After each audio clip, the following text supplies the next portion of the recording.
une bonne situation, ça, Scribe. You talking to me? What's your name? Je lui donne surtout pas. On m'appelle Garance. Je sais pas si j'ai manqué au cinéma français, mais à moi, le cinéma français a manqué follement. Et si on vous demandait d'aller dans la rue et de poser à des inconnus la question « Êtes-vous heureux ?» Nage droit devant toi, nage droit devant toi. Comment? This is not a joke. Harry Potter is dead! Bienvenue à toi auditeur de l'internet dans ce nouveau podcast sobrement intitulé « L'émission était presque parfaite ». Alors je te vois venir direct, tu te demandes mais qu'est-ce que je suis en train d'écouter ? Eh ben c'est pas compliqué, c'est une émission de divertissement qui va parler de cinéma et qui sortira un mercredi sur 2.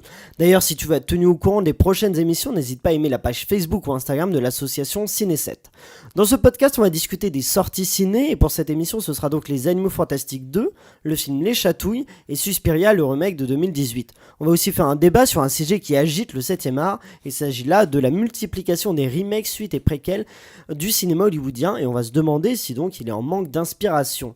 Les chroniqueurs nous parleront aussi de leurs envies dans le programme de la Cinémathèque dont nous avons la chance d'être partenaires. Le tout parsemé de quelques jeux auxquels tu peux derrière tes écouteurs t'amuser à participer. Et pour cette émission je vais sans plus attendre présenter les chroniqueurs qui vont faire vivre les débats, à commencer par Elsa Morel.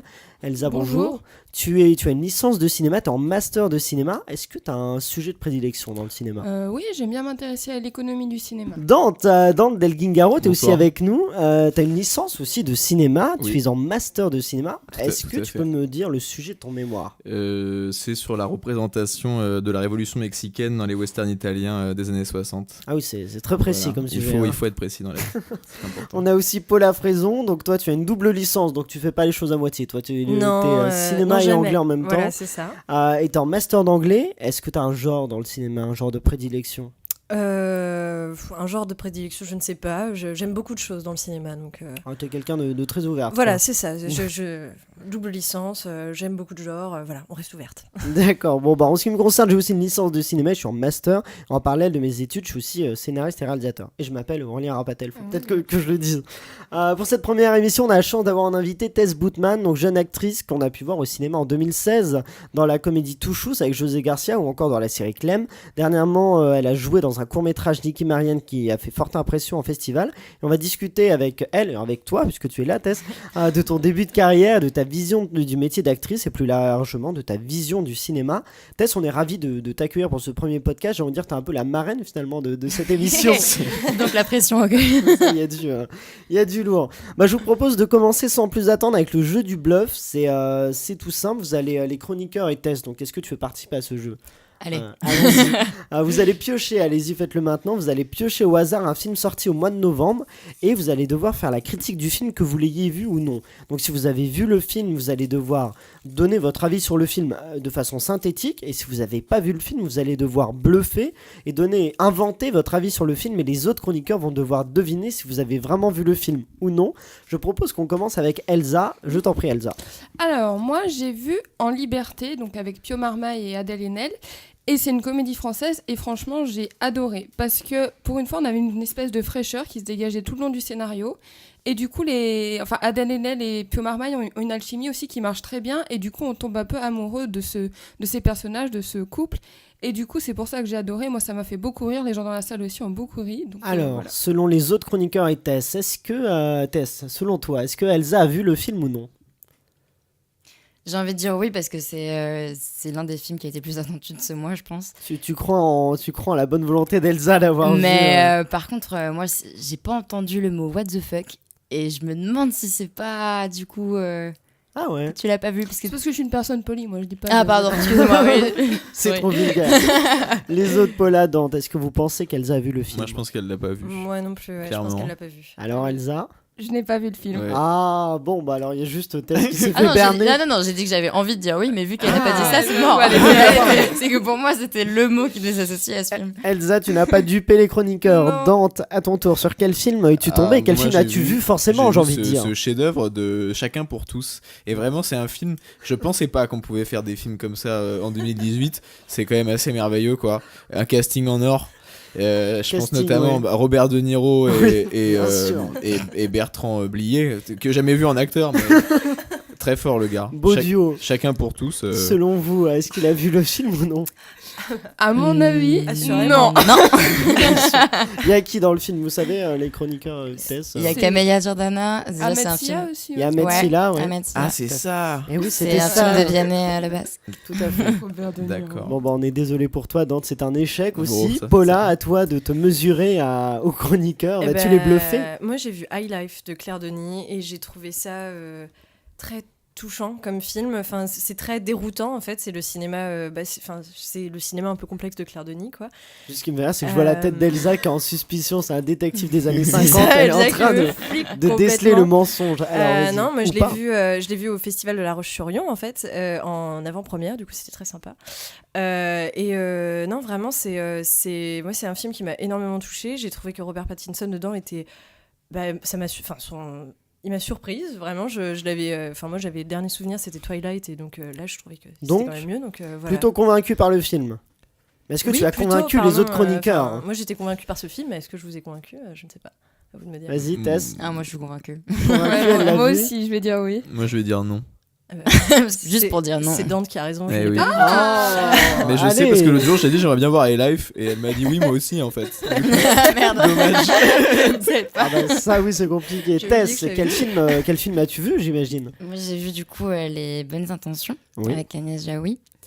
Actrice que j'aime bien, vraiment, je la trouve assez fun, mais dans un truc assez, quand même, dans le cinéma français, plutôt d'auteur, là, en l'occurrence, qui est assez simple. Mais en même temps très drôle, parce qu'on a des petits moments de peps, ça tourne autour d'un truc absolument absurde, de juste quelqu'un qui veut passer le code de la route. Donc tu t'attends pas à grand-chose, et au final, rien que dans le nom, tu t'attends quand même un petit peu au déroulé qui est pas forcément qui suit pas exactement le chemin droit du code de la route. Donc, Et t'as plutôt aimé ou ouais, j'ai trouvé ça agréable à regarder sans être totalement fou, mais assez D'accord. agréable. Est-ce que les autres chroniqueurs, est-ce que vous pensez que Tess a vu Les Bonnes Intentions, oui ou non? Non. J'hésite. Alors Elsa, on est sur un non. Ouais. Dante Je vais dire oui pour une fois. et Paula. Je suis partagée, je sais pas, j'arrive pas à savoir si tu l'as vu. Allez, ou pas. Paula, on choisit. Je dirais non. Alors Je pensais être meilleure comédienne. Donc tu n'as pas vu Non, j'ai pas vu. Je Moi, savais, moi, je savais j'ai- même pas de quoi ça parlait. Ouais, oui, j'ai tiqué un peu. Du parce code que- de la route. Non, en fait, elle fait passer le permis à des migrants, à des, c'est- à ah des ouais, sans-papiers, ça en a fait. rien C'est à voir. là-dessus que j'ai un peu tiqué. Moi, j'ai vu, et j'ai pris beaucoup de plaisir à voir Un amour impossible. Non, mais étonnamment, beaucoup de plaisir à voir Un amour impossible, l'adaptation du livre de Chantal. Christine Angot. Christine Angot, désolé. Chantal Goya. Non, non, mais c'est très intéressant parce que ça parle de, puis on en parlera après, mais de viol, de pédophilie, avec cette histoire avec Virginie Fira, cette histoire d'amour. Il y a d'autres qui me regardent d'une façon. Je m'attendais pas, la transition était un peu grosse. Surtout Moi non Chantal plus, Goya et la pédophilie, j'étais pas prêt. Et donc non, c'est intéressant. Après, c'est un peu le défaut de toute adaptation, c'est que c'est un peu, on sent que ça vient d'un livre et c'est pas assez naturel finalement, mais c'est pas mal. Mais bon, il y a ça se repose un peu sur ses lauriers. C'est ce que je reprocherais à ce film. Voilà. Est-ce que j'ai vu Un amour Non. impossible ou pas? Non. Je crois pas, non. Après, j'ai convaincu personne. Je suis désolé. Tu sais de quoi elle parle le film? Oui, d'inceste aussi. C'est l'histoire de la mère de Christine Angot. Non, là-dessus, j'avais raison. Hein, je n'ai pas Ah bon? Parce mitonné que là- pour moi, c'était la relation d'amour impossible en fait- entre oui, mais la fille, Virginie Fira et Neil C'est ça, Schneider, mais- qui c'est juste deux mondes différents. Moi, Mais en je voyais fait, ça si comme ça. la fille qu'ils ont, c'est Christine Angot. C'est l'histoire de ses parents à Christine Angot, Neil Schneider. D'accord. Donc en fait, je racontais. Juste, les gens m'ont pas cru sur l'histoire quand je racontais vraiment l'histoire du film. On m'a pas cru.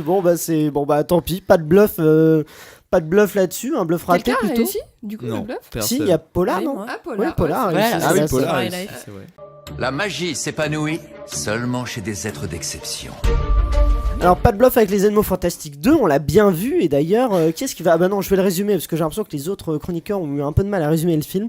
Donc, en gros, c'est la suite des Animaux Fantastiques 1, ça c'est logique jusque-là. On retrouve le personnage de Norbert Dragono qui va cette fois à Paris pour tenter de retrouver Croyance, joué par Ezra Miller. Et il arrive des petites péripéties, quoi. C'était facile à résumer en fait, comme ça. hein. En fait, c'était pas compliqué. Elsa, donc t'as vu le film? Est-ce que tu peux nous donner Alors ton moi, avis, donc moi j'avais pas vu le 1 en fait, et du coup j'ai vu le 2 un peu en mode curiosité.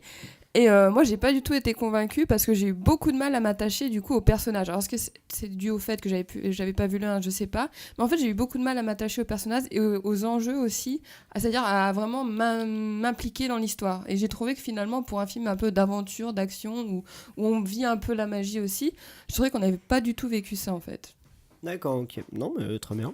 Dante, quel est ton avis ? Moi, j'avais vu le 1, j'avais pas aimé et j'avais pas de souvenir en fait. Et c'est vrai que du coup, quand j'ai commencé à regarder le 2, j'ai rien compris parce que je comprenais pas qui était qui, notamment le personnage d'Ezra Miller. Je ne savais plus, je ne savais pas qu'il était dans le 1. Dans le 2, le personnage est hyper complexe, on ne sait pas qui il est, on comprends très peu à ce personnage. Je dirais pas complexe, moi, mais... Il est dans le 1, Ezra Miller ? Ouais. Ah oui. Oui, c'est celui qui joue Croyance, le brun. En tout cas, son jeu d'acteur n'est pas très complexe, en tout cas. Ah, voilà, ça c'était pour le petit... la petite pique. Non, mais le film, je trouve que c'est un peu lassant de voir des films comme ça en 2018 où les méchants, ils s'habillent en noir et ils sont méchants, on sait pas pourquoi.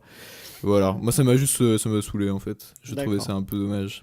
Paula, tu as vu Les Animaux Fantastiques ? Moi je l'ai vu et en fait, moi je suis très prudente en fait sur mon avis là-dessus parce qu'en fait je n'ai pas comme beaucoup de personnes, comme à l'encontre de certaines personnes de notre génération, j'ai pas du tout grandi avec Harry Potter. J'ai pas lu les livres, moi j'avais vu que les films et j'avais pas trop de souvenirs des Animaux Fantastiques 1. Et donc, du coup, en fait, j'y suis allée en me disant, on va voir, je sais pas trop à quoi m'attendre, en fait. Et il y a des trucs que j'ai trouvé très mignons. Moi, j'aime bien les petits animaux, les nifleurs, tout ça, ça m'a bien plu. J'ai trouvé que le personnage d'Eddie Redmayne était quand même assez touchant. Mais en fait, je me suis pas laissée complètement emporter dans la narration, parce que je trouvais ça... Enfin, j'avais pas de surprise, en fait. Et d'un autre côté, je suis d'accord avec vous, il y a des personnages où ça devient super complexe et tout, et je me rappelais plus de grand chose et on comprend, enfin c'est pas très clair en fait. Non. Et je suis d'accord avec toi Dante aussi sur le fait que le personnage de Grindelwald est Qu'est-ce qu'il a fait de mal en fait? Le film s'appelle Les Crimes de Grindelwald, mais à part le swag, je vois pas qui l'a tué quoi. Voilà. Allez. D'accord, c'est fait. Ça c'est dit. Non, mais vraiment, j'ai pas vu beaucoup de complexité en fait dans la structure narrative et je pense que c'est par rapport pour les gens en fait qui ont lu les livres et qui ont été plongés dans cet univers-là, je pense que le film est très loin de la puissance que ça pouvait apporter. Personnellement, il n'y a pas de livre des Animaux Fantastiques. Non, je sais, il y en a un, mais qui n'est pas exactement ce qu'il y a en film. Mais il y a des incohérences par rapport à l'univers de J.K. Rowling. Il y a quelques incohérences, mais c'est elle, ce qui est intéressant, c'est que c'est elle qui est la scénariste du film, et pourtant j'ai l'impression qu'en fait le défaut du film, c'est elle, parce qu'en fait, mon impression, c'est qu'elle écrit, il y a 5 films, il y en aura 5 des Animaux Fantastiques, et qu'elle les écrit comme un seul livre, et c'est-à-dire que du coup les deux premiers, le premier film c'est le premier chapitre, elle nous expose les personnages, le deuxième elle nous expose les enjeux, la situation, et pour l'instant rien ne commence en fait, on est juste sur de l'exposition, on est sur 2 films qui exposent, qui nous présentent, mais il se passe pas grand chose, et je pense que ça va être beaucoup plus intéressant vers les derniers, vers peut-être 3, 4, 5 ou 4, 5, je sais pas quand elle va commencer l'histoire, mais effectivement dans le 2 j'ai l'impression qu'il n'y a pas d'histoire, il y a des mini-histoires, Ezra Miller il a un personnage, l'objectif du film c'est un peu de comprendre qui est-ce qu'il est, qui est sa mère, tout ça, mais on passe 3 heures, il y a plein de fois, on comprend rien à ce personnage, et je suis d'accord, c'est un peu déroutant. Sa révélation en fait elle vient à la fin comme un cheveu sur la soupe, je trouve. Comme à la fin d'un épisode de télé en fait. Et encore d'après ce que j'ai entendu, c'est même pas sûr, c'est-à-dire il faut reposer le film là-dessus, ils nous disent à la fin il est lui, et on a peut-être encore des doutes en mode peut-être qu'en fait peut-être que c'est pas ça, parce qu'apparemment dans les livres en fait ne spoil pas non mais apparemment dans les livres il y a pas mention, enfin c'est en incohérence totale par rapport à l'univers précédent en fait, et donc du coup ça laisse ce suspense là, et je sais pas, moi j'ai trouvé ça complètement abrupt comme fin, bâclé en fait. Elsa, vas-y. Moi en fait au moment où le film il s'est passé quelque chose, j'ai cru que ça commençait enfin, puis en fait c'était terminé. Oui, pareil. La séquence finale est vraiment virtuose avec cette assemblée avec Grindelwald, c'est hyper très fort. Personnellement, je trouve que ça fonctionne vraiment. C'est du Harry Potter comme on l'attend, et c'est la fin. Et il y a le générique de fin, et non, alors le film vient de commencer pourtant. Visuellement, je trouve qu'il y avait des trucs intéressants. Moi, j'ai trouvé stylé la bataille un peu finale.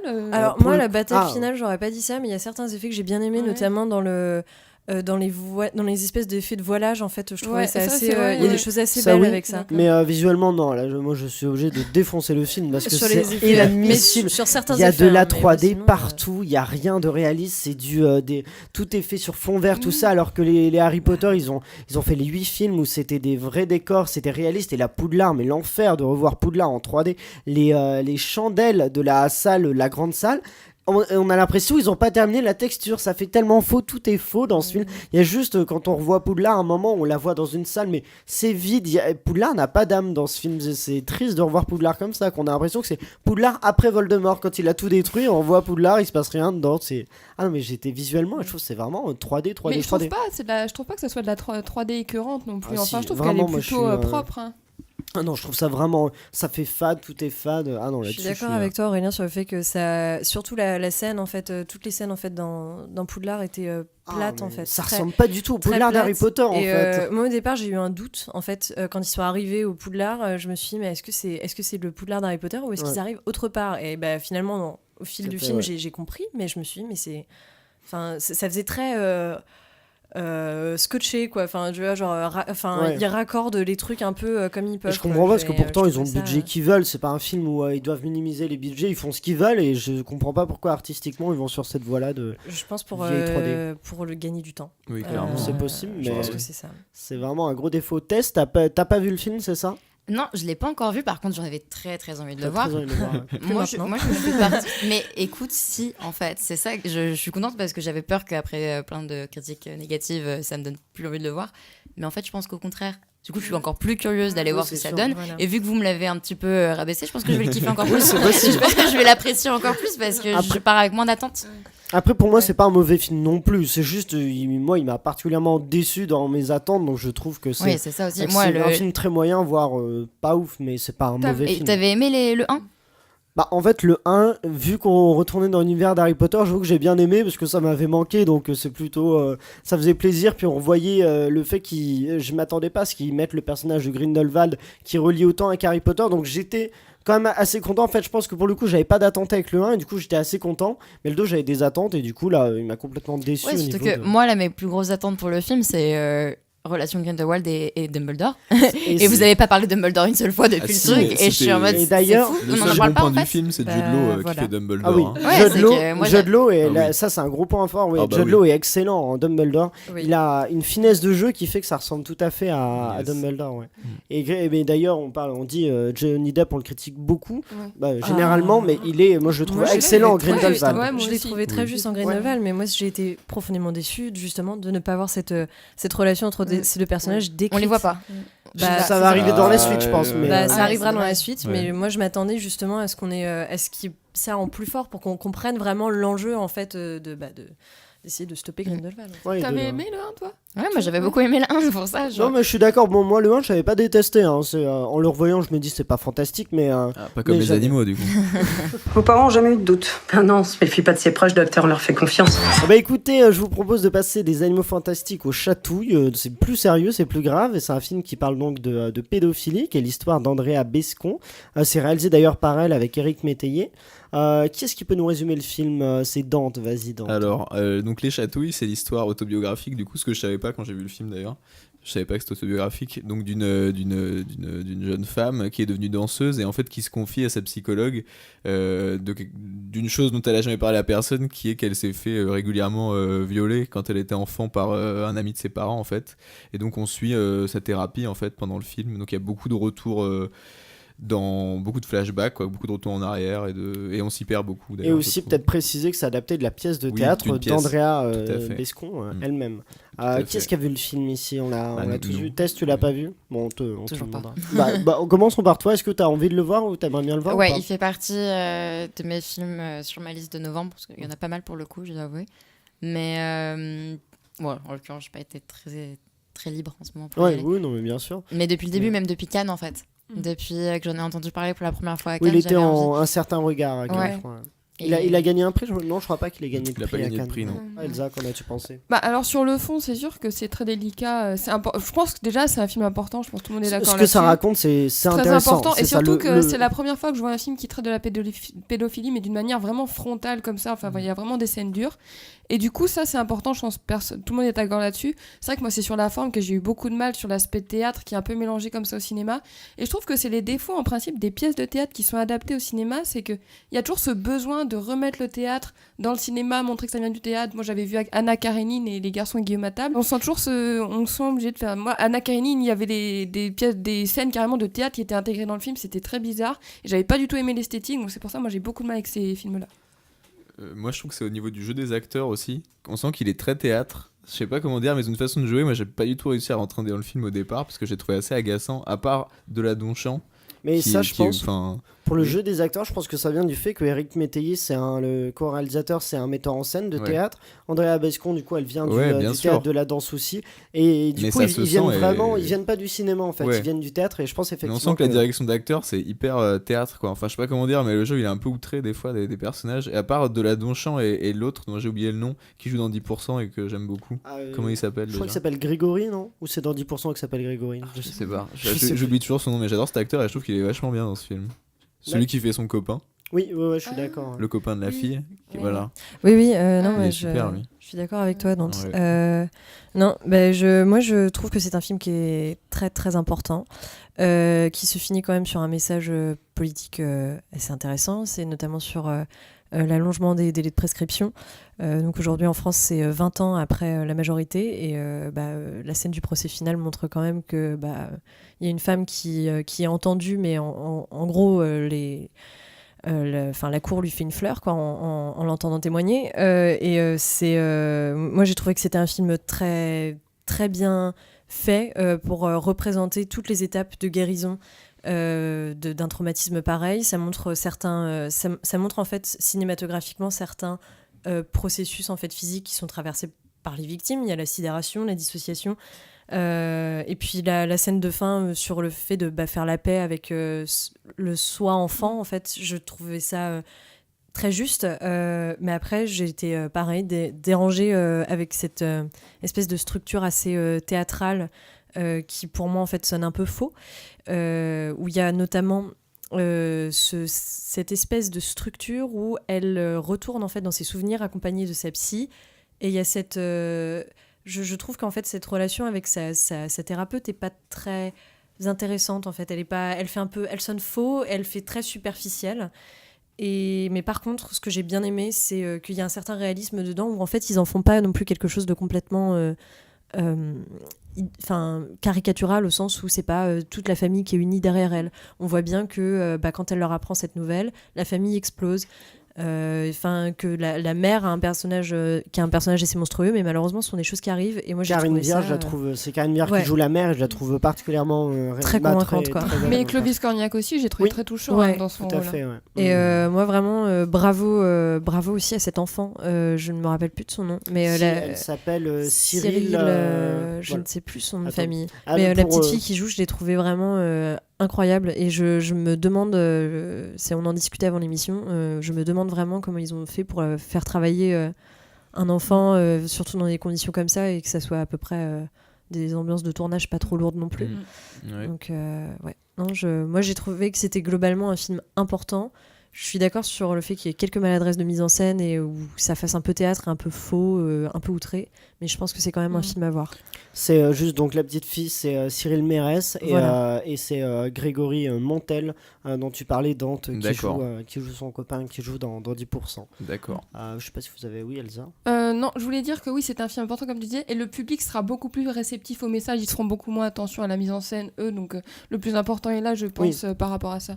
Ça, mais j'ai l'impression qu'on est tous d'accord un peu sur en fait l'idée que sur la forme, c'est ce qui prêche en fait, c'est la forme, c'est trop lourd, trop. Oui. Mais le fond finalement raconte quelque chose qui fait très vrai, qui est réaliste et qui est important à raconter, je pense. D'ailleurs, on va donner des liens, c'est toujours utile pour pour ceux qui peuvent vivre des situations comme ça. Donc il y a allo119.gouv.fr qui est un service du gouvernement pour l'enfance en danger. Donc il suffit d'appeler le 119, c'est gratuit, il y aura des personnes à votre écoute.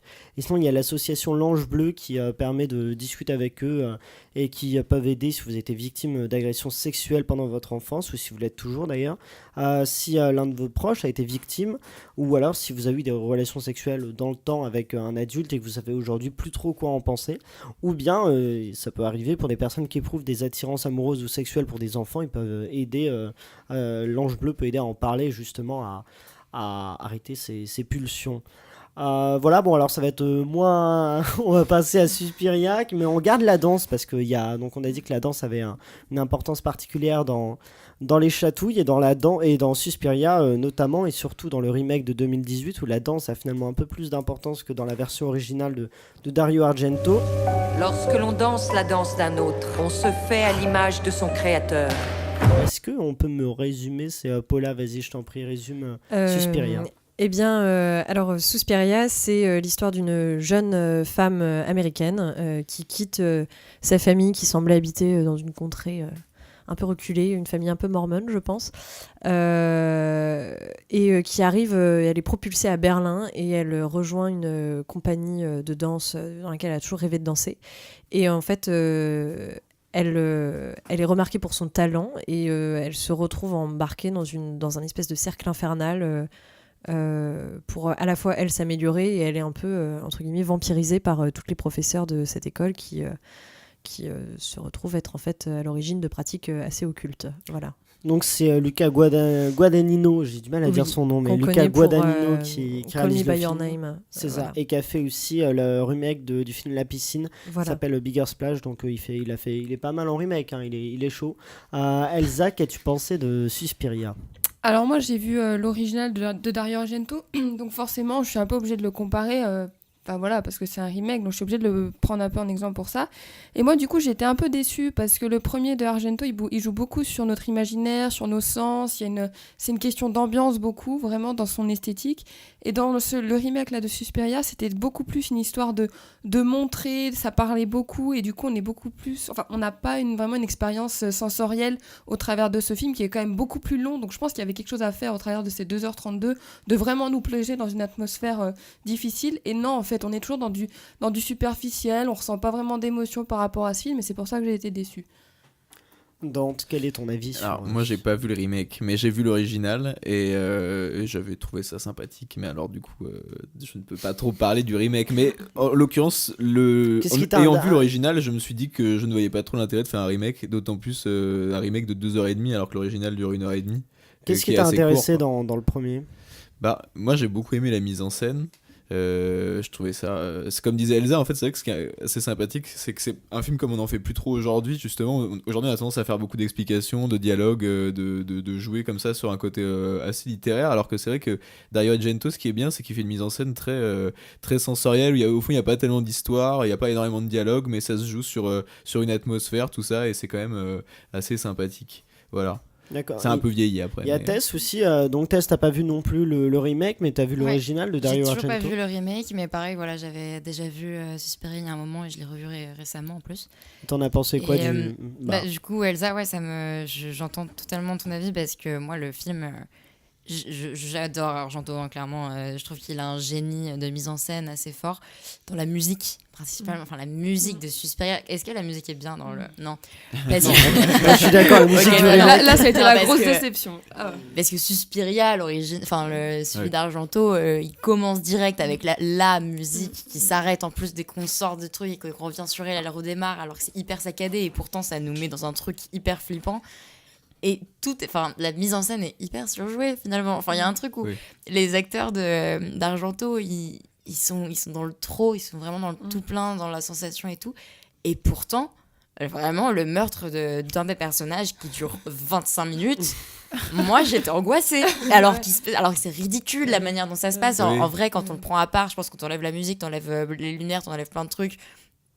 Tu rigoles, mais là vraiment j'avais une boule au ventre, alors que tu la vois même pas vraiment se faire tuer, et juste tu passes 20 minutes à la voir flipper de quelque chose qu'on ne sait pas ce que c'est, de quelqu'un, on n'a aucune idée de si c'est quelqu'un ou un être ou un fantôme, ou on sait pas.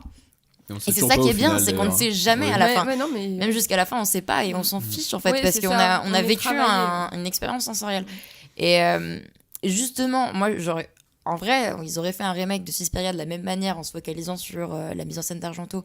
Bah, ça aurait été du copier-coller, quoi. Ça aurait été là-dessus, truc pas intéressant. Là-dessus, le remake, justement, je trouve qu'il tente pas il reprend pas le travail de la lumière, de la couleur. Il le reprend on peut le révéler à la toute fin, mais du coup limite ça pour le coup c'est intéressant dans le remake qu'ils aient pas tenté de faire juste un copier-coller en refaisant juste en mettant les mêmes lumières que qu'Argento et en les mettant sur... Et puis même dans l'histoire finalement, parce que du coup quand tu l'as résumé, tu n'as pas parlé de sorcières du tout, t'as dit de pratiques occultes. Moi j'ai pas voulu spoiler, mais parce qu'après on se fait taper sur les doigts quand on en dit un peu trop, mais on regarde la bande-annonce, la bande-annonce du Suspiria, en vrai tu t'as rien spoilé. Voilà. Mais par contre, oui, ce que tu disais, c'est que c'est beaucoup plus centré sur le personnage de Dakota Johnson, de cette jeune femme là qui danse, et alors que dans l'original Suzy, c'est le personnage qu'on suit, mais c'est pas l'attention n'est pas sur elle dans le truc particulièrement. Pour le coup, alors moi on risque de choquer l'original, je suis pas fan, mais parce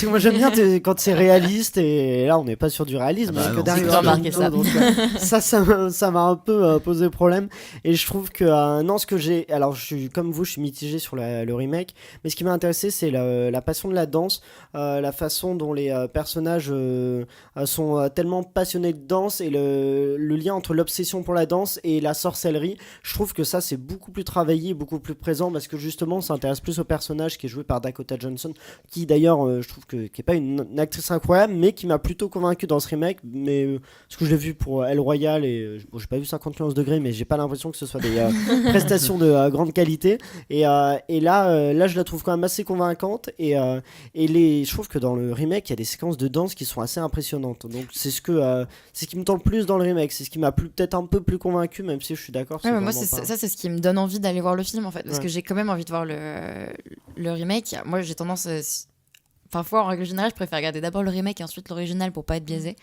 mais là en l'occurrence j'ai déjà vu Suspiria, mais j'avais quand même envie de le voir justement parce que j'ai l'impression qu'il se l'est vraiment approprié et que c'est pas juste une adaptation d'un truc, et que justement il a recentré sur la danse. Moi j'adore les films de danse, j'adore absolument pas le Paulina, tous ces films là je les ai adorés, et donc je trouvais ça intéressant qu'ils se sentent plus là-dessus et qu'ils cherchent leur manière à eux de développer cette histoire qui n'était pas précise finalement.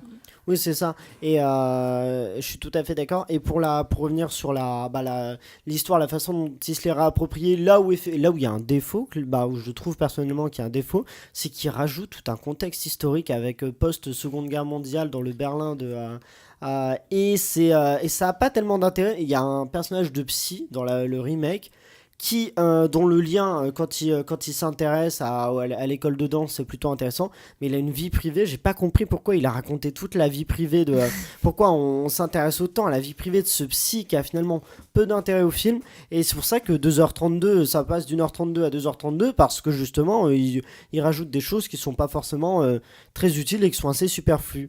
Ah oui, Paula, tu oui, dire. non, mais je réagissais justement à ce que tu disais sur le psy. Je suis d'accord avec toi. En fait, c'est une façon de se réapproprier un film qui, appelait, je suis d'accord avec Dante aussi, qui appelait pas nécessairement un remake en fait. Et donc du coup, ok, il décale, il place tout dans Berlin. C'est le Berlin sous l'époque en fait de la DDR, enfin la RDA.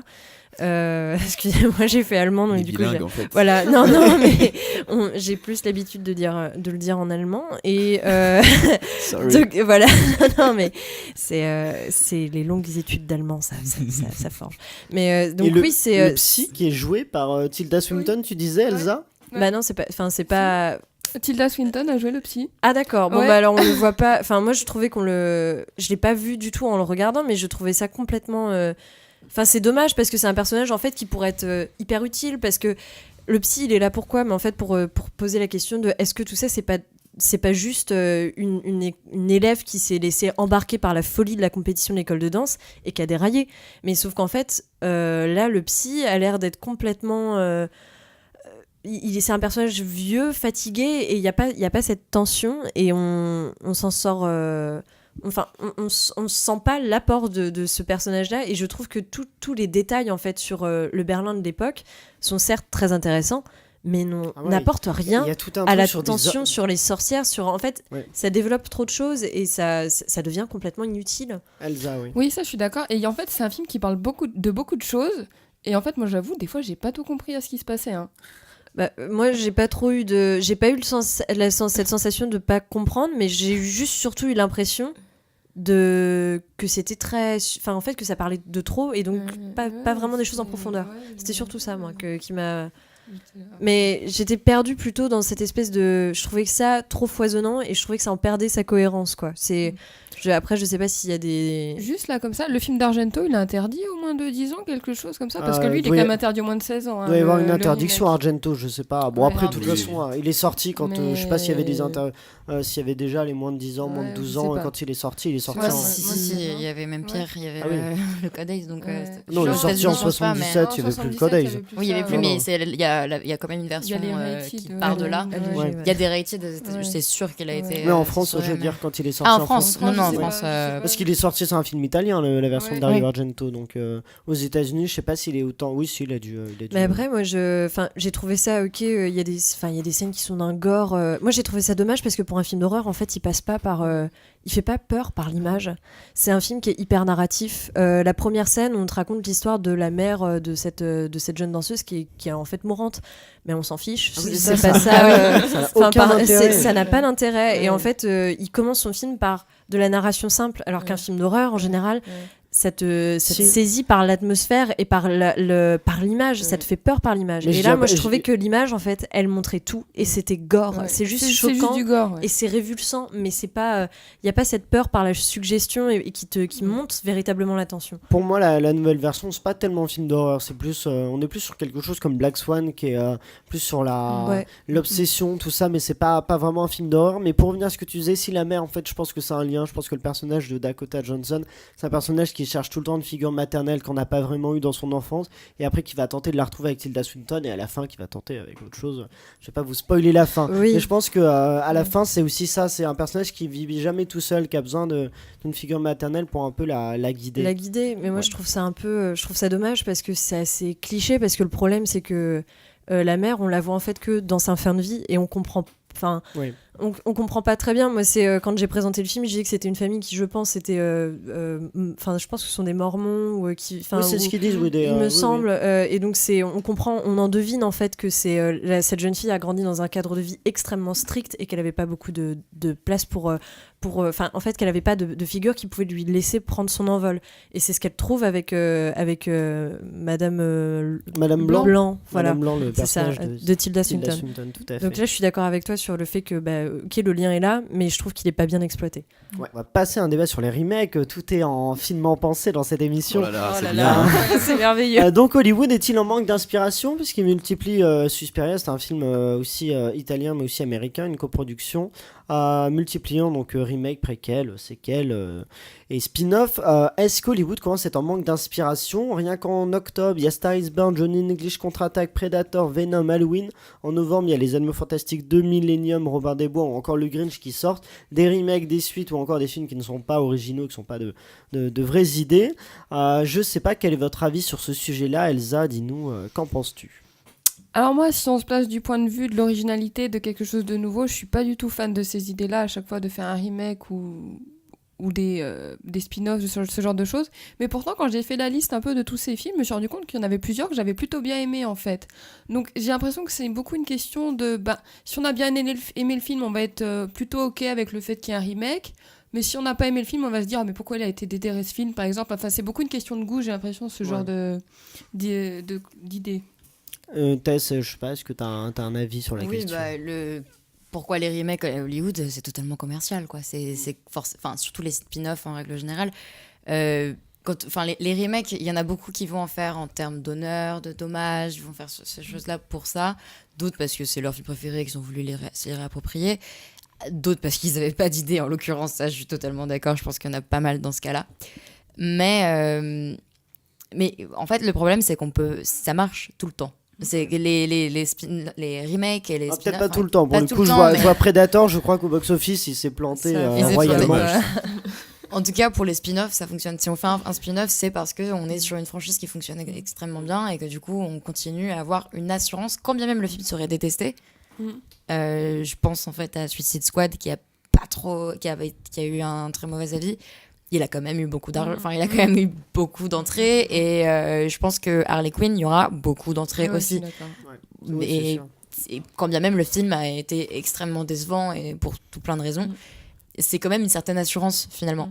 Et donc c'est À mon avis, c'est Je veux juste dire, c'est vraiment économiquement, quoi. C'est pas, il y a rien d'artistique. Économique, quoi. Après, on sait pas. Je veux dire, Millennium, par exemple, il y a eu la version de David Fincher avant, et David Fincher, il apporte quand même quelque chose de très. C'est pas juste un remake de la version de 2009 qui était suédoise. Je crois que c'était suédois.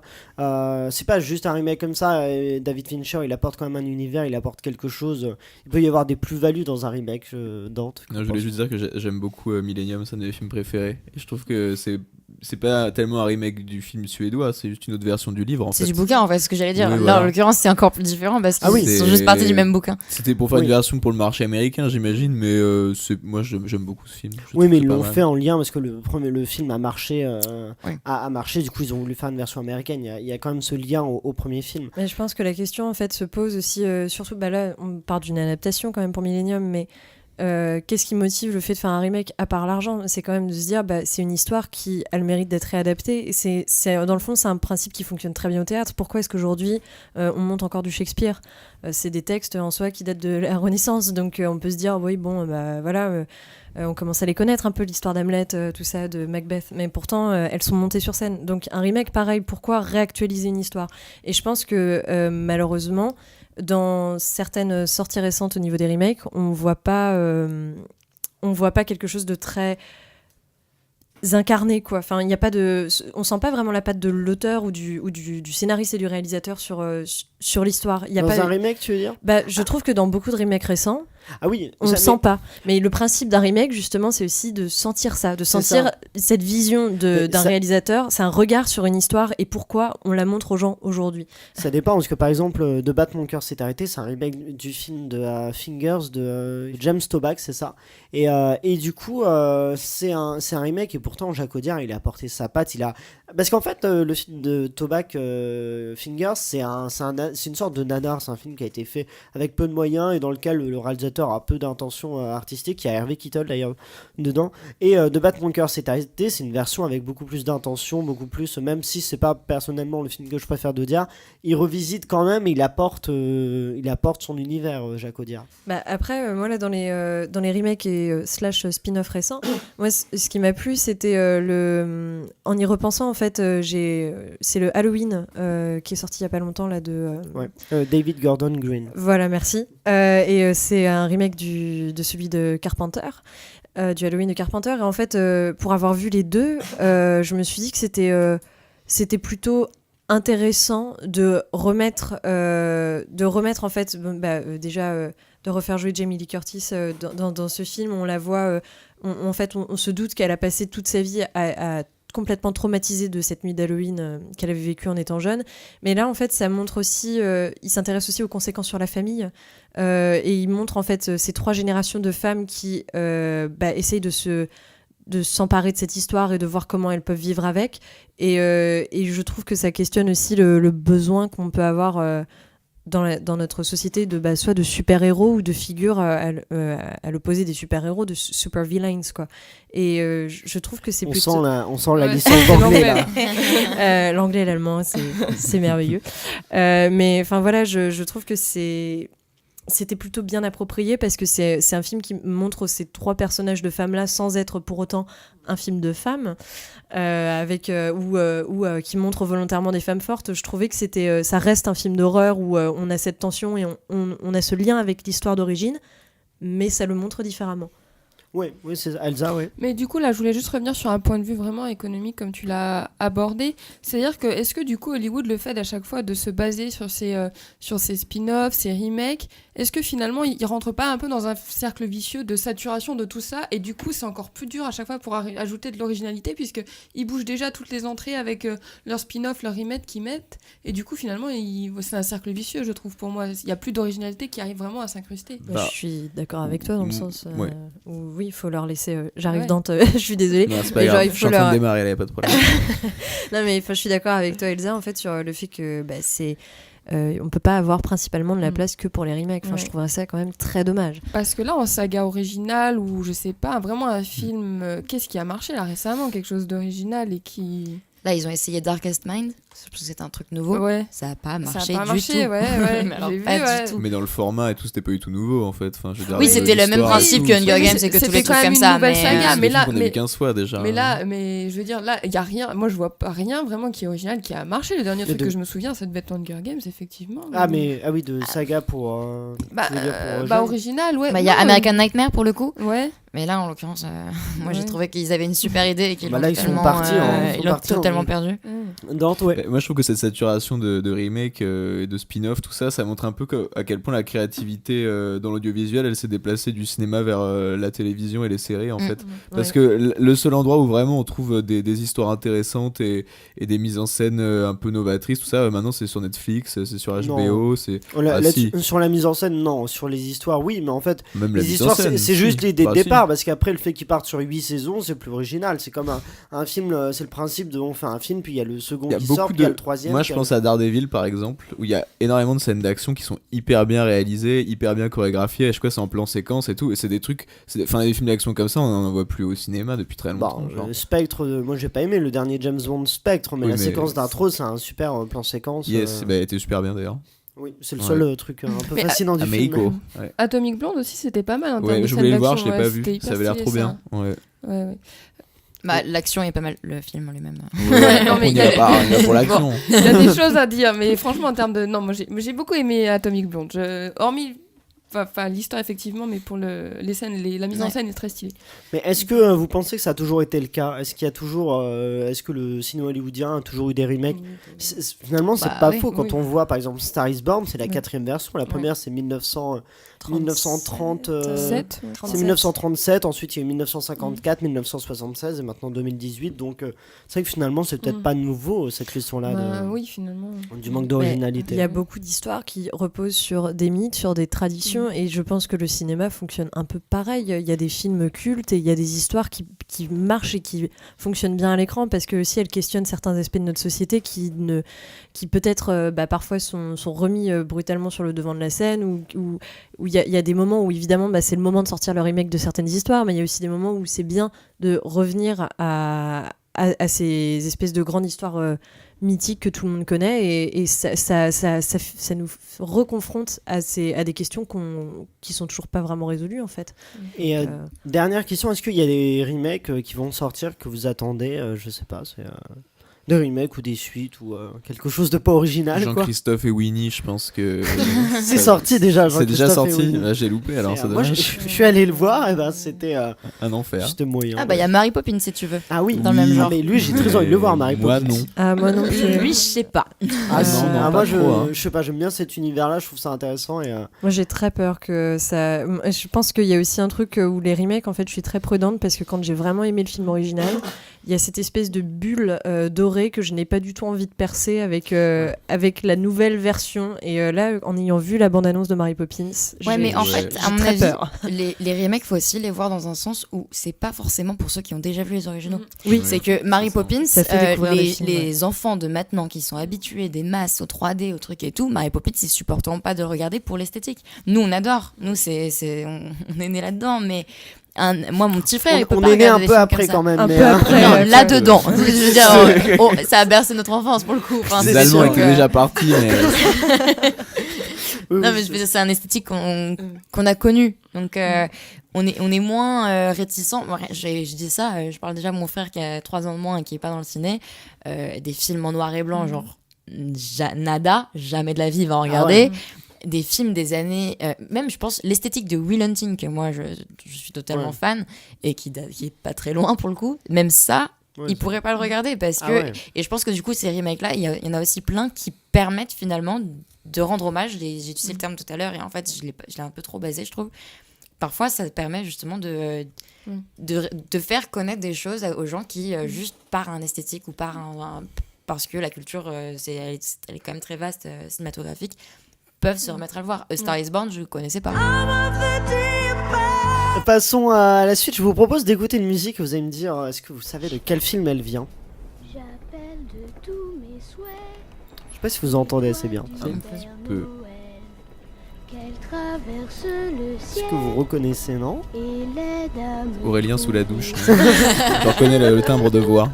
C'est un film de Noël. Puisqu'il vient jamais. Alors je balance un peu. Ça, j'avais deviné, mais. C'est une animation. C'est Ouais, quoi un film d'animation. Ouais. Les amis, les voisins. Il y a tant d'espoir. Le titre de la chanson, c'est. 24 décembre au soir. Vous l'avez pas? Un 4 décembre au soir. 24 décembre. 24, oui. Je me suis dit, il est un petit peu en avance. C'est 4. normal qu'il n'y ait pas grand monde. Il a déjà mangé tous ses chocolats. C'est ce calendrier, le 4 décembre. Non, bah c'est pour le Pôle Express. Vous avez jamais vu le Pôle Express de Robert Zemeckis? Non, pas Ah, avec. bah bon, bah dommage. Et bah en tout cas, je vous ai fait écouter ça parce qu'il passe à la Cinémathèque le mercredi 12 décembre à 15h. Et personnellement, dans le programme de la Cinémathèque dont nous sommes partenaires, c'est le film qui me donne vraiment envie de revoir au cinéma parce que c'est un film que je trouve particulièrement réussi. Et donc voilà, j'irai sûrement le mercredi 12 décembre à 15h. Est-ce que vous aussi, les chroniqueurs, vous avez repéré des films qui vous ont intéressé dans le programme de la Cinémathèque? Et d'ailleurs, chers auditeurs, nous allons vous faire gagner 2 places pour la Cinémathèque. Pour ce faire, il suffit de commenter dans la publication Instagram ou Facebook annonçant l'émission, de la sortie de l'émission. Il suffit de taguer un ou une amie et on fera... Sur la page de Ciné 7. Ouais, page Facebook ou Instagram. Et il suffit donc de taguer un ami et on fera un tirage au sort et vous pourrez gagner 2 places pour la Cinémathèque pour n'importe quelle séance, que ce soit le Pôle Express ou bien une autre. Est-ce que d'ailleurs, Paula, dis-moi, qu'as-tu repéré dans le programme de la Cinémathèque du mois? Eh bien, alors pour le mois, je ne sais pas. J'ai pas du mois ou à venir. À venir. Non, moi je suis très intéressée par la rétrospective sur les comédies musicales et parce qu'il y a beaucoup de films que j'ai déjà vus en fait dans cette programmation. Chantons sous la pluie, Un Américain à Paris et il y en a encore plein d'autres dans le programme. Mais j'aimerais beaucoup les voir sur grand écran en fait. Donc je pense que je vais retourner le voir le Chant du Missouri. Là-bas et d'autres. Il passe quand? Alors j'ai pas retenu la date. Je pourrais revérifier dans quelques instants et vous tu redire la date. Dante, qu'as-tu repéré? Moi, j'ai très envie d'aller voir le 5 janvier, donc c'est pas tout de suite. La version longue d'Il était une fois en Amérique, parce que j'adore Sergio Leone et je me dis que c'est l'occasion de voir cette version longue restaurée. Il y a l'exposition avec des séquences, en ce moment, Sergio Leone à la Cinémathèque. Exposition très sympathique d'ailleurs. Que j'ai trouvé réussi vraiment personnellement. Ouais. Moi j'ai trouvé un peu, après c'est parce que je connais, je suis un petit peu, mais j'ai trouvé que moi j'ai vraiment rien appris du tout. Je trouve que c'est sympathique, il y a une bonne ambiance, mais j'ai trouvé ça un peu pas vide, mais on survole un peu, je sais pas. Moi j'ai trouvé que l'agencement était vraiment. La scénographie et tout, c'est super. La scénographie, mais même outre ça, ce qu'il y avait dedans, je trouvais on naviguait bien, on apprenait bien. Oui, c'est une bonne vue générale de l'ensemble. Après, je pense que c'est ça, c'est que toi t'es un fan de Sergio Leone, tandis que moi qui n'y connais rien, ça m'a bien introduit. Et mais c'est bien, je pense que c'est une bonne introduction. Et j'irais bien le voir aussi, Il était une fois en Amérique, parce que ça m'a vraiment donné envie de le voir. La version longue, c'est combien de temps du coup? C'est presque 4 heures. Donc, voilà. Bonne c'est une fois dans la vie. Non, c'est le soir. C'est le soir, bonne soirée. Mais on m'a dit qu'on pouvait ramener son barbecue et tout. Ça va être sympa, il y aura une bonne ambiance. Ils vont être contents, la Cinémathèque. Ils vont être ravis. Elsa, qu'as-tu repéré? Alors moi j'ai repéré la rétrospective d'Elia Kazan. Et j'ai vu donc qu'il y avait À l'Est d'Éden le dimanche 2 décembre à 20h15. Et ça m'intéresse aussi de revoir ces films sur grand écran parce que nous on les regarde un peu sur notre ordi, sur notre télé, mais du coup on n'a pas cette expérience en fait qu'on connaît. Mais du coup ce qui gâche un peu le fait c'est d'avoir déjà vu le film. Mais bon, au moins voir ces images sur grand écran c'est déjà pas mal. Ça fait toujours plaisir de les voir au cinéma, c'est sûr. Paula, tu as la date? J'ai retrouvé la date du Chant du Missouri et c'est le mercredi 19 décembre à 19h. D'accord, très bien. Est-ce que Tess, dans ce qu'on a cité, il y a un film que tu irais bien revoir ou je sais pas? Là j'ai déjà le Chant du Missouri. Le Chant du Missouri. Mais je peux pas. Tu pourras pas. C'est con. Et ouais. Ouais, Chantons sous la pluie. En l'occurrence, je l'avais déjà vu, mais j'avais 9 ans. En primaire, on allait faire ses sorties cinéma, ciné-club, et on avait vu Chantons sous la pluie. Mercredi et Bonjour décembre, de Ozu. Mais c'est vrai que maintenant, ça me ferait plaisir de le revoir. D'accord. Il y a tout un programme là sur les comédies musicales. Oui, ils font tout un cycle jusqu'à... j'ai vu qu'il y avait Chicago aussi, du coup ça j'ai très envie de le revoir. C'est quand ça? Alors Chicago c'est le 4 janvier, le vendredi 4 janvier à 15h30. D'accord. Moulin Rouge c'est le 28 décembre, un vendredi à 16h30. À 28 décembre ça va être compliqué, mais d'accord, les rendez-vous sont pris. Voilà, on book ça dans son agenda. Et tout de suite on passe à toi Tess. Déjà première question, c'est peut-être un peu bête comme question, mais comment est venu ton désir de devenir actrice? Non, en fait, j'ai toujours adoré le théâtre sans forcément m'en rendre compte. C'est-à-dire, quand j'étais petite, je jouais souvent dès qu'il y avait un petit atelier ou des sketchs à faire ou même juste quand t'es au Club Med et qu'il y a un gros spectacle de danse qui est organisé par tout le monde et là tu pètes de fou et qu'on te demande quelqu'un veut faire le bourré du Petit Prince, tu passes dans la salle et tu repars. Le bourré du Petit Prince? Oui, le personnage alcoolique du Petit vrai. Prince. Ah oui, moi j'ai sauté le sur vagabond, l'occasion je et j'ai juste fait un aller sur la scène et je suis repartie, genre c'est tout. Ah, il mais a un j'avais tout petit tellement rôle, le envie de bourré. jouer, j'avais tellement envie de faire ça que je l'ai fait alors que les autres ils dansaient, ils étaient trop beaux et tout. Ah, c'est une version musicale du Petit Prince, d'accord. Ouais, ils avaient fait ça au Club Med. Hein. Oh, bah c'est sympa. C'est Allez, sympa. on prend nos rendez-vous pour la Cinémathèque et pour le Club Med. Non, mais voilà, et puis du coup, je me suis mise au théâtre. J'ai déjà fait 1 an quand j'avais 7 ans, puis je me suis remise vraiment à 12 ans. Et il y a un film qui t'a donné envie vraiment de faire du cinéma ou c'est venu comme ça naturellement? pas spécialement en film au final. Non, ouais, c'est plus. J'ai d'abord eu une attirance pour le cinéma, genre pour les films, plus que pour le théâtre en soi, même si je jouais plus dans des pièces de théâtre, du coup, dans les cours, que pour le cinéma. Mais c'est venu au fur et à mesure, et puis il y a un moment où je me suis dit, ce serait cool si je pouvais, mais sans rien assumer du tout, et j'ai fait mon stage en entreprise dans une boîte de production. Et je passais un moment avec un monteur, je suis super triste de plus me souvenir de son nom. J'ai passé 2 heures avec lui, donc je m'en souviens pas. Mais en tout cas, il m'a marqué, ce personnage, parce qu'il m'a demandé ce que je voulais faire. Je lui ai dit que je voulais être actrice, mais je lui ai dit en mode j'aimerais bien être actrice. Et il m'a fait non. Non. Si tu veux être actrice, tu dis pas je veux être actrice. Tu dis je veux être actrice, je serai actrice. Faut que tu l'assumes, parce que c'est un milieu où tu peux pas en fait juste douter. Et ça m'a vachement marqué, et je suis sortie de cette boîte de prod de cette semaine absolument dingue. T'es sortie actrice quoi, genre. Et je me suis dit, je suis sortie, j'ai dit c'est bon, je le suis. D'accord. Vous le savez pas encore, mais je le suis.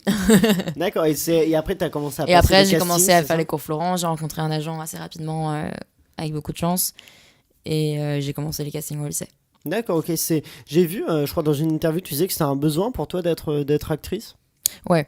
D'accord. En quoi, ça stimule beaucoup, et si j'en fais pas pendant quelques semaines, je vais vraiment déprimer en fait. Si j'en fais pas, si je joue pas, pendant quelques semaines, je vais vraiment déprimer parce que je vais avoir beaucoup de choses que je vais peut-être ressentir et que je vais bloquer en moi, et j'ai vraiment besoin ce sentiment de ouais. D'accord. Je le vois vachement comme ça, et puis à la base, c'était vraiment dans ce sens-là. C'est-à-dire que je voulais vraiment être actrice pour ressentir des choses, donc pour moi. Et c'était hyper égoïste comme envie au début. Et puis, plus ça a évolué, plus je me suis intéressée au monde, plus je me suis intéressée donc, au monde du cinéma, au monde du théâtre, au texte, à l'écriture et ce genre de choses. Et j'ai réalisé qu'en fait, c'est beaucoup plus que pour soi que d'être acteur, c'est pour les autres aussi, pour faire ressentir quand tu es sur scène à ton public qui est en face de toi.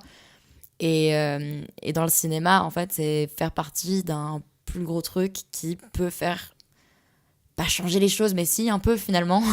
Ouais. Ma volonté était un besoin physique, et c'est devenu un besoin mental de mes volontés, de ce que j'ai envie de faire dans la vie, quoi. T'as fait donc après t'as fait des castings après le cours Florent, c'est ça ou Non, je suis rentrée au cours Florent dans cette optique-là d'avoir des castings sauvages ou qu'il y ait des annonces de casting ou quoi. Ça n'a pas du tout fonctionné. Et je suis quand même restée 3 ans en cours Florent, mais au bout de 6 mois, en fait, j'ai rencontré une agent qu'on connaissait par une connaissance commune. Et je l'ai rencontrée, et on a juste pris un verre pendant 1 heure, et on a discuté de pourquoi je voulais quoi que ce soit, et elle a fini par me prendre. D'accord. J'ai eu beaucoup, beaucoup de chance, parce que c'est très compliqué de trouver un agent en général. Donc je bénis toujours le ciel d'avoir eu cette opportunité. Et après, donc tu as fait des castings, quel est le premier casting que tu as fait qui s'est concrétisé, disons? Du coup, c'était pour Touchous. J'ai passé 10 castings, et au 10e, c'était pour Touchous.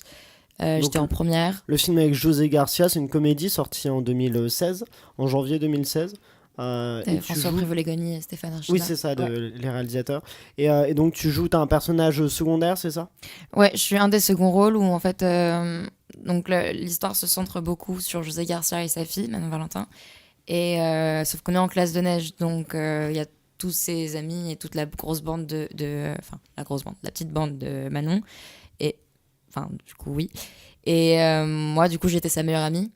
Et donc, je fais partie de cette bande. Et puis, il y a des petites histoires entre les autres aussi. Genre, moi, je m'amuse.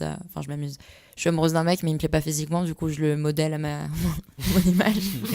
Donc, je le teins en blond. Il est gothique. Je lui transforme sa crème blanchissante en autobronzant. Voilà, des trucs comme ça. Et donc je fais partie de ces seconds rôles-là. D'accord. Ok, et ça s'est passé comment du coup cette première expérience? C'était dingue. C'était si fou. Surtout la neige, ça devait vraiment faire famille, j'imagine. Ah ouais, ça a vraiment créé quelque chose. Je les revois, les gens encore de ce tournage. Et voilà, j'avais 16 ans, je passais le bac de français 3 mois plus tard. J'étais avec des gens qui avaient 1 an de plus que moi pour 3 d'entre eux. Les autres avaient quelques années de plus, mais on s'entendait quand même tous très bien. On était un bon groupe de 5-6. Et on était dans un chalet pendant 6 semaines. Ouais. En fait, donc on était dans un chalet, dans un hôtel pendant 6 semaines. On était que des jeunes, on s'entendait super bien. J'avais 22 jours de tournage en tout, donc j'avais quand même pas mal de trucs. Pour un premier rôle, c'était assez fou. Moi, c'était une première fois de dingue, pour les autres, pas forcément. Mais même pour eux, où c'était pas une première fois, ça reste quand même une expérience qui rend triste parfois, parce qu'on se dit qu'on pourra jamais la ressentir, parce qu'il y avait tout un contexte du fait qu'on était au lycée, qu'on s'est mis à part, qu'on était un groupe dans une place de neige. Enfin, c'était vraiment particulier. C'était une expérience de dingue, vraiment. Genre, d'accord. C'était une super expérience. T'as une question, Elsa? Non, vas-y, je te laisse à la fin. Ah d'accord, ok. Bon, après, vas-y. Et donc Tout Chose, ça t'a permis d'accéder à d'autres castings après? Clem était un peu lié, c'était le même directeur de casting, donc qui me connaissait bien. J'ai passé le casting pas longtemps après, oui c'est ça, genre 4-5 mois après, après avoir tourné Tout Chose, et j'ai eu le rôle assez facilement, je crois, pour celui-ci. Tu joues la copine du personnage de Ryan Bensetti, c'est ça? Voilà, c'est ça. Et ça s'est passé comment Ça s'est bien passé aussi, c'était totalement différent, rien à voir. Déjà, tu tournais à Paris, donc le soir tu rentres chez toi. Pas forcément, au bout d'un moment on prenait des verres, mais la première fois t'es juste là et t'es en mode on va prendre un verre, ah tu tournes encore, je dois partir, moi j'ai fini, ok bon bah salut.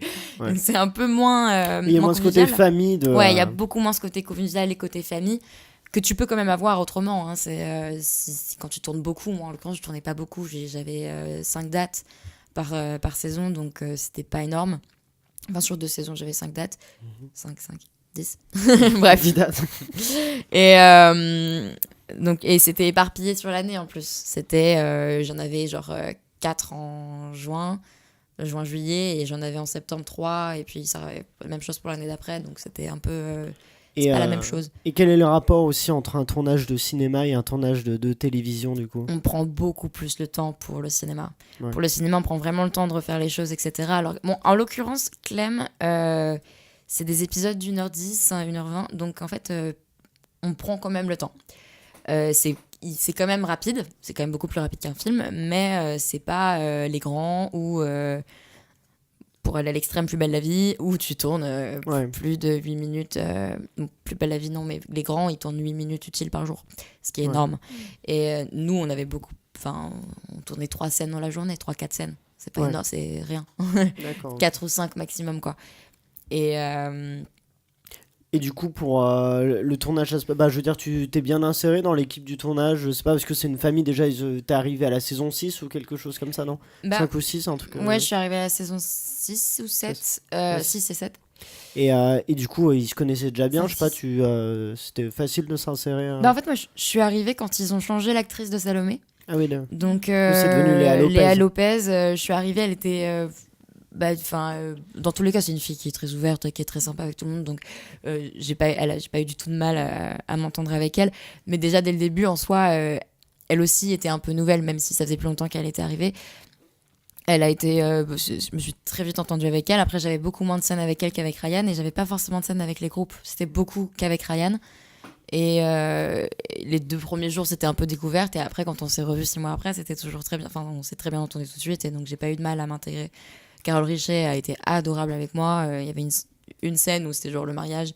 Du coup, là, il y avait tout le monde. Et Carole Richet a été hyper... Carole Richet, elle joue qui Elle joue... je sais plus le nom du personnage. La belle-mère de Clem.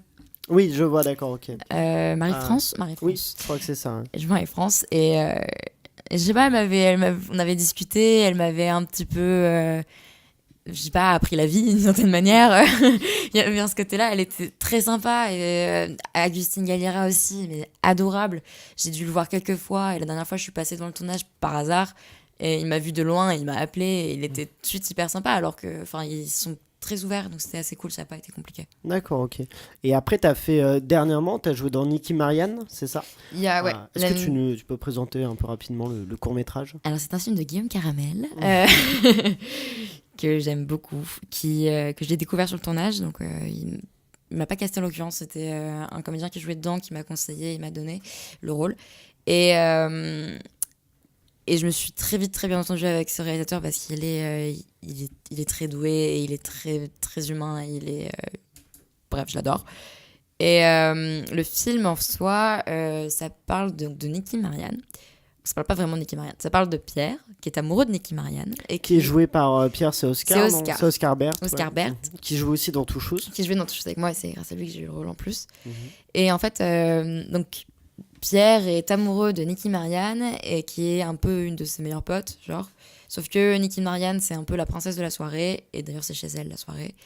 Et Pierre, c'est un peu le gentil ami à côté, quoi. Et il essaye et il n'y arrive pas et il la voit se partir avec un mec de 30 ans.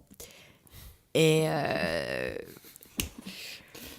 il est très très dur à pitcher ce court-métrage parce que sans spoiler, il est impossible à pitcher. Mais voilà, déjà la situation initiale, c'est ça. Cette situation-là, et puis c'est très esthétique, il est très beau, il y a une photographie vraiment magnifique, il a eu plusieurs prix là, à ce niveau-là.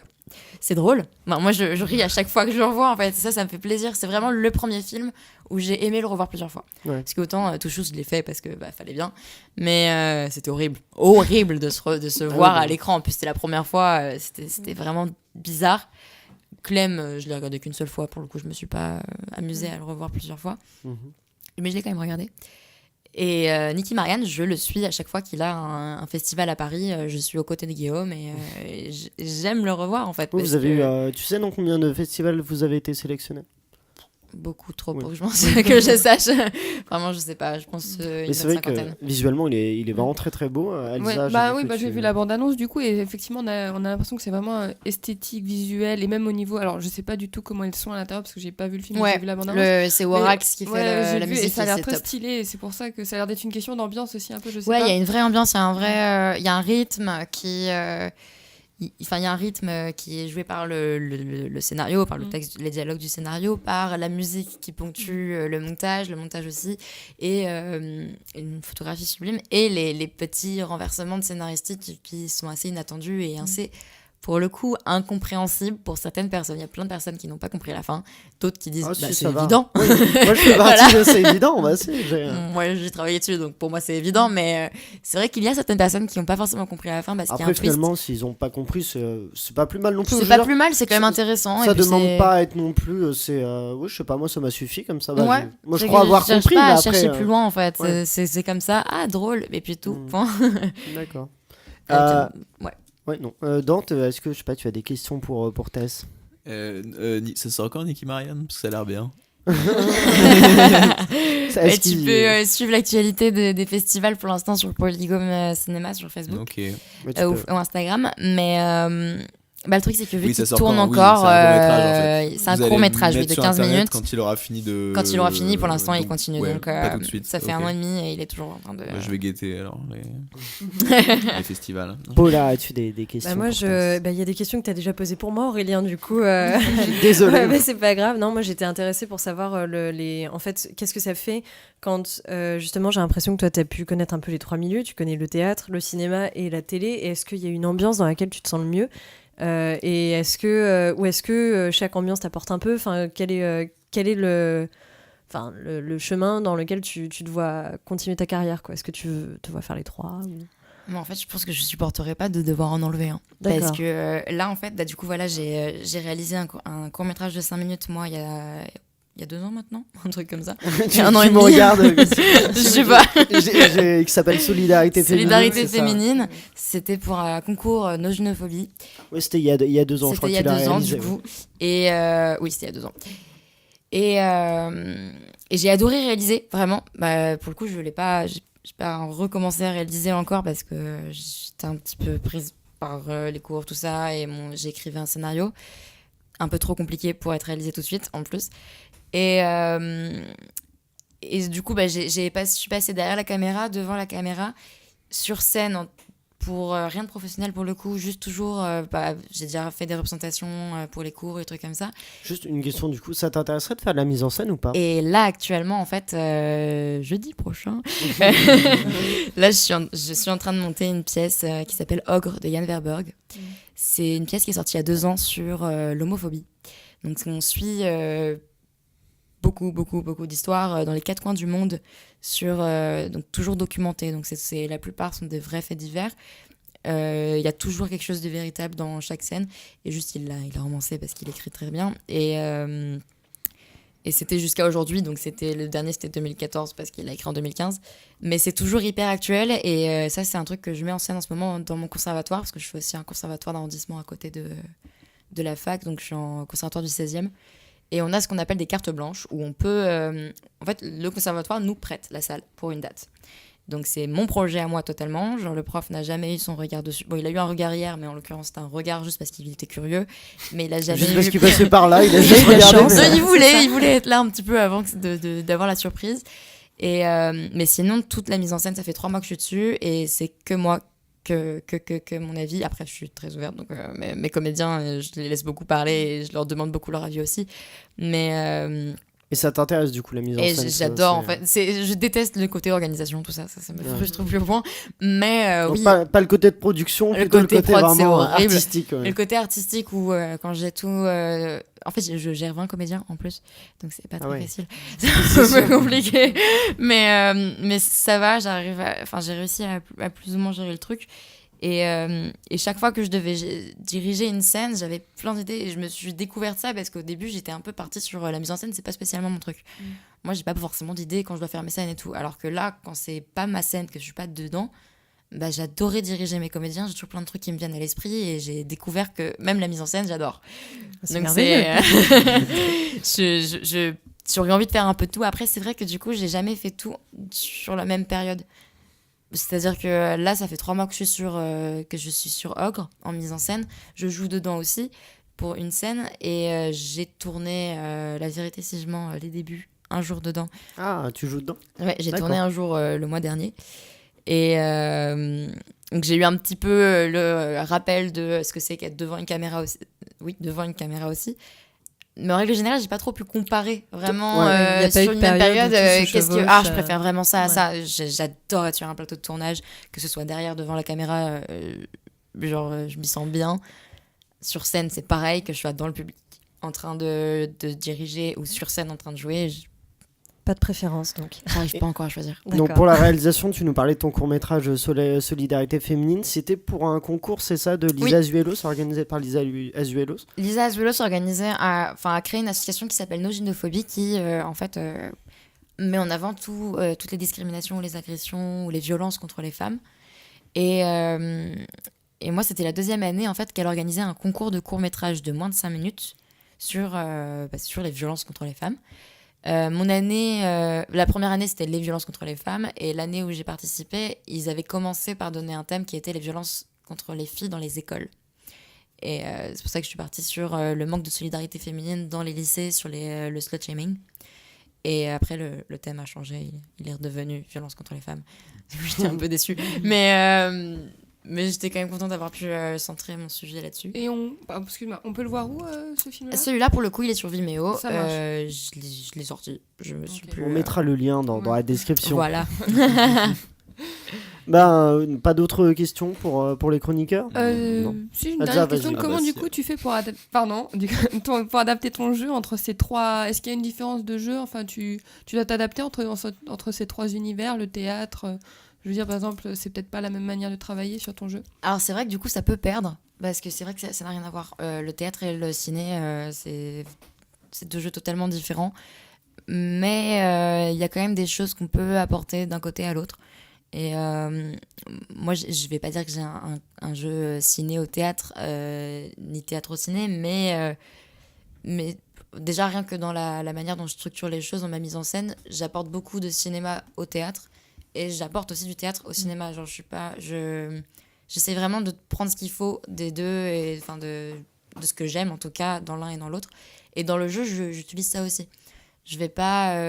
là, c'est quand même beaucoup plus sur soi au cinéma, donc je vais pas chercher à modeler ma voix ou à chercher des trucs. Oh, ça dépend des personnages, mais je vais pas chercher à bloquer ma respiration ou à avoir une respiration particulière, alors qu'au théâtre, la respiration va amener un corps et va amener des choses que au ciné, tu dois gommer. Mais ouais, j'essaye de juger. Faut vraiment juger les deux. Faut y penser tout le temps. Tess, est-ce que t'es forte en musique de film ? On va voir. Alors là, on va faire un blind test spécial, un remake de film, donc des musiques qui viennent de remake de films. On va commencer avec du simple, parce que je me dis que vous avez besoin de vous mettre dans le bain. Ça va... Ah oui, on va compter les points, donc pour les chroniqueurs, pas pour toi Tess, mais le premier qui a la réponse me dit... Est-ce que vous êtes prêts ? Star is Born. Star is Born, ouais. Voilà, il suffit de quelques notes pour que les fans se retrouvent... Donc la version de 2018, je précise. La suivante, c'est celle-là.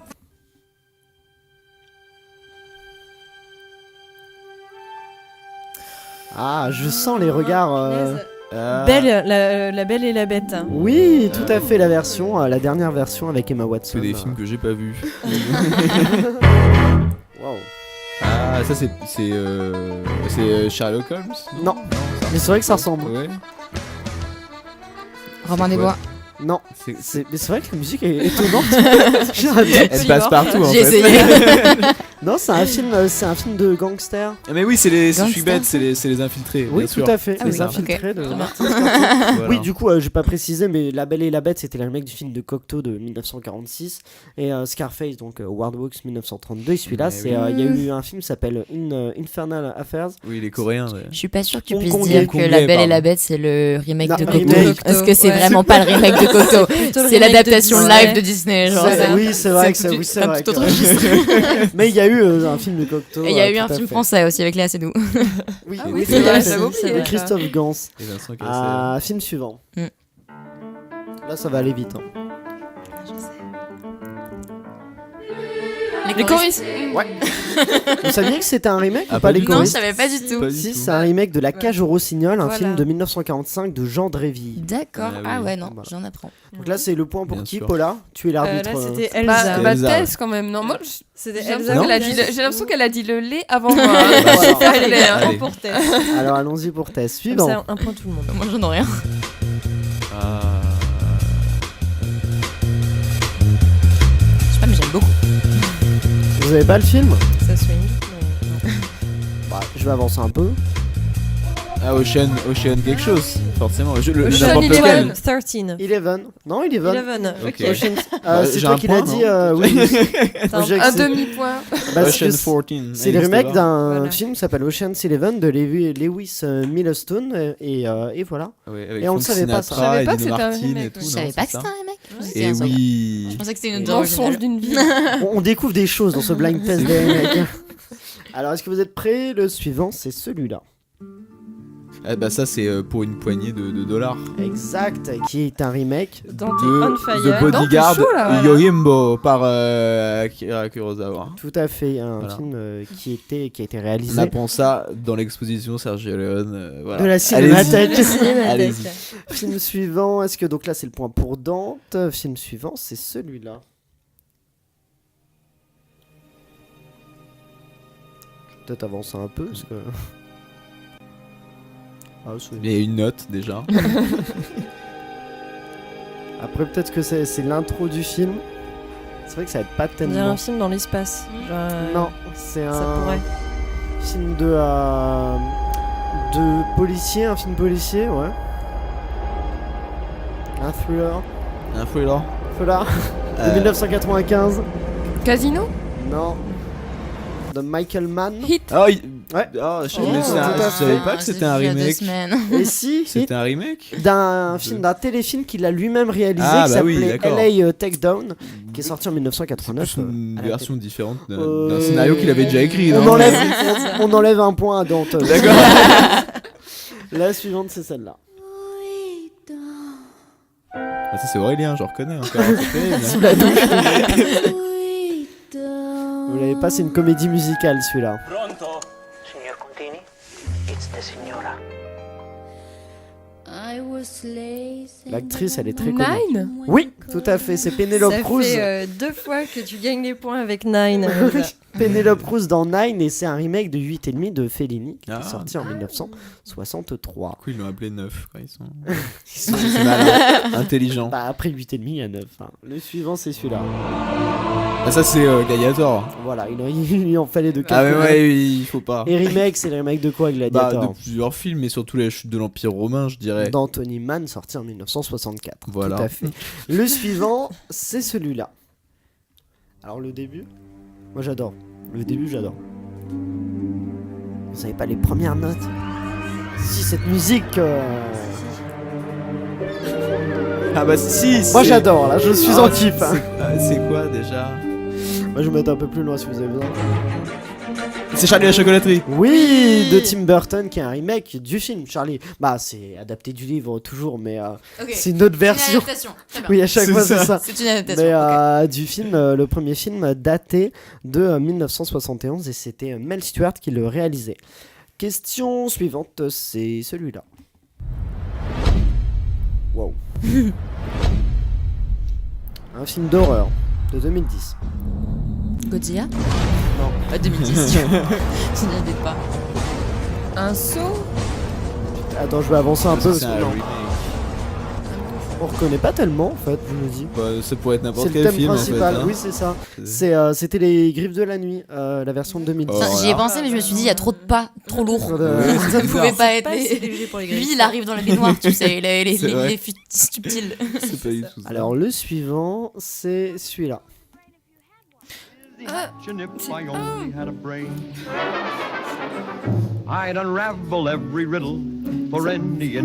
peut-être que vous saviez pas que c'était un remake, mais c'est un classique du cinéma, très classique. Hein.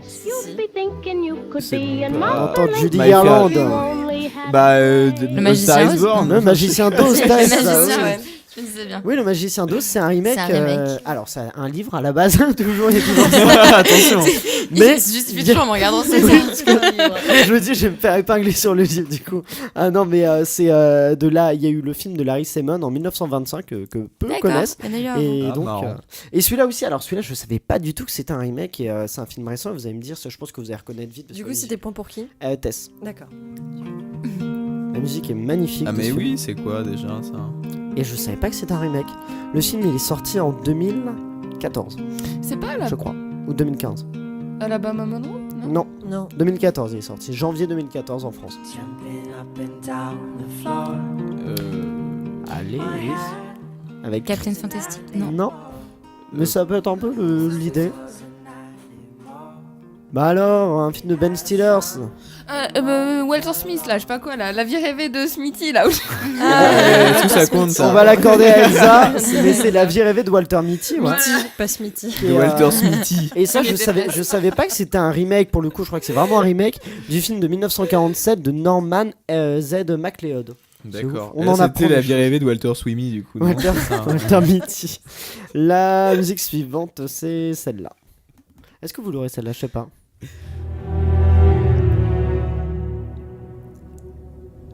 Film qui est sorti en 2017. 2017. Ah, J'ai un doute. Ça me... Même tout c'est des musiques tellement En 2016. génériques. De février 2016. L'acteur a eu l'Oscar du meilleur acteur pour ce film-là. Alors, The Revenant? Ouais, The Revenant, tout à fait. Qui est un... Ah ouais. Et oui, c'est un remake du film Ok. Man in the Wilderness de 1971. Quel de... accent. Ouais. Bon, en fait, Smithy in the il Wilderness. y a un moment où. Et le dernier, l'avant-dernier, non, c'est l'avant-dernier. Celui-là, il est sorti l'année dernière. C'est celui-là.